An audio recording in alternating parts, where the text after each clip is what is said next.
നമസ്കാരം, പ്രവാസി മലയാളിയിലേക്ക് സ്വാഗതം. കുവൈറ്റിലേക്കുള്ള അതിർത്തി തുറക്കുന്നതും കാത്തിരിക്കുകയാണ് പ്രവാസികൾ. ഇതിനിടെയാണ് പ്രവേശന വിലക്ക് നീട്ടിയെന്ന അപ്രതീക്ഷിത വാർത്ത പ്രവാസികളിൽ എത്തിച്ചേർന്നത്.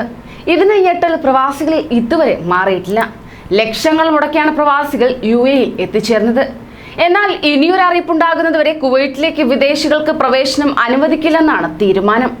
ആയതിനാൽ തന്നെ പകുതിയോളം പേർ നാട്ടിലേക്ക് തിരിക്കുമെന്നാണ് റിപ്പോർട്ട്.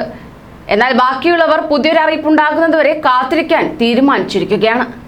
ഇത്തരത്തിൽ ലക്ഷത്തോളം രൂപ ചെലവാക്കി UAE-യിലെത്തി ക്വാറന്റൈൻ കഴിഞ്ഞ് അതിർത്തി തുറക്കുന്നതും കാത്തിരിക്കവേ വന്ന തീരുമാനം പ്രവാസികളെ അപ്പാടെ ദുരിതത്തിലാക്കിയിരിക്കുകയാണ്. അങ്ങനെ പ്രവേശന വിലക്ക് വീണ്ടും നീട്ടിയതിനാൽ തന്നെ ദിവസേന 50 ദിർഹത്തിലേറെ മുടക്കി UAE-യിൽ കാത്തിരിക്കുന്നതിൽ അർത്ഥമില്ലെന്ന് പ്രവാസികൾ വ്യക്തമാക്കുന്നു. ഇന്ത്യയിൽ നിന്ന് നേരിട്ട് വിമാന സർവീസ് ഇല്ലാത്തതിനാലാണ് UAE-യിൽ 14 ദിവസം ക്വാറന്റൈൻ പൂർത്തിയാക്കി PCR പരിശോധനയെടുത്ത് കുവൈറ്റിലേക്ക് മടങ്ങുന്നത്. ഇതിനോടകം തന്നെ ഒട്ടേറെ പേർ കുവൈറ്റിൽ എത്തുകയും ചെയ്തിരുന്നു. ഇതിന് പിന്നാലെ വന്നവരാണ് കുടുങ്ങിയത്. 16 ദിവസത്തെ പാക്കേജ് തീർന്നതോടെ ദിവസേന 50 ദിർഹം വീതം അധികം നൽകിയാണ് ഇവർ താമസിച്ചു വരുന്നത്.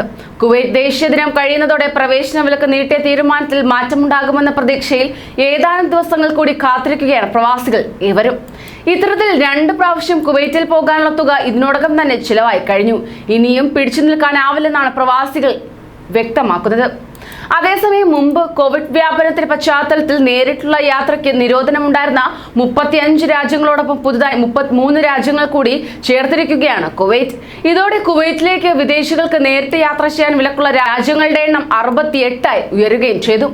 ഈ രാജ്യങ്ങളിൽ കോവിഡ് വ്യാപനം രൂക്ഷമായി നിലനിൽക്കുന്ന സാഹചര്യത്തിലാണ് പുതിയ തീരുമാനമെന്ന് directorate of civil aviation director general Yusuf Al Hafousan വ്യക്തമാക്കി.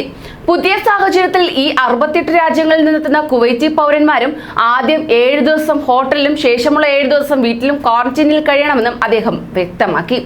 ജർമ്മനി, ജപ്പാൻ, അയർലൻഡ്, പോർച്ചുഗൽ, ദക്ഷിണാഫ്രിക്ക, സ്വിറ്റ്സർലാൻഡ്, സ്വീഡൻ, തുർക്കി, UAE, USA തുടങ്ങിയ രാജ്യങ്ങളാണ് പുതിയ പട്ടികയിൽ ഇടം നേടിയിട്ടുള്ളത്. അതോടൊപ്പം തന്നെ തുർക്കിയിലും UAE-യിലും ഇടത്താവളമായി എത്തിയവർ കുവൈറ്റിലേക്ക് വരാൻ കഴിയാതെ താമസത്തിനും ഭക്ഷണത്തിനും ബുദ്ധിമുട്ടുകയാണ്. സന്നദ്ധ സംഘടനകളുടെ സഹായത്താലാണ് പലരും അധിക ദിവസങ്ങൾ കഴിച്ചുകൂട്ടിയത്. ചിലർ നാട്ടിലേക്ക് തിരികെ പോയി. കുവൈറ്റിലേക്ക് തിരികെ പോകാമെന്ന പ്രതീക്ഷയിൽ തങ്ങിയവരെല്ലാം വീണ്ടും ബുദ്ധിമുട്ടുകൾ അനുഭവിക്കുകയാണ്. വിസ പുതുക്കലും ജോലിയിലുമായി ബന്ധപ്പെട്ട് അടിയന്തരമായി കുവൈറ്റിലേക്ക് എത്തേണ്ടുള്ളവർക്ക് രാജ്യത്തേക്കുള്ള പ്രവേശന വിലക്ക് നീട്ടിയത് കടുത്ത പ്രതിസന്ധിയാണ് ഇപ്പോൾ സൃഷ്ടിച്ചിരിക്കുന്നത്. കൂടുതൽ പ്രവാസി വാർത്തകൾക്കായി ഈ ചാനൽ സബ്സ്ക്രൈബ് ചെയ്യൂ.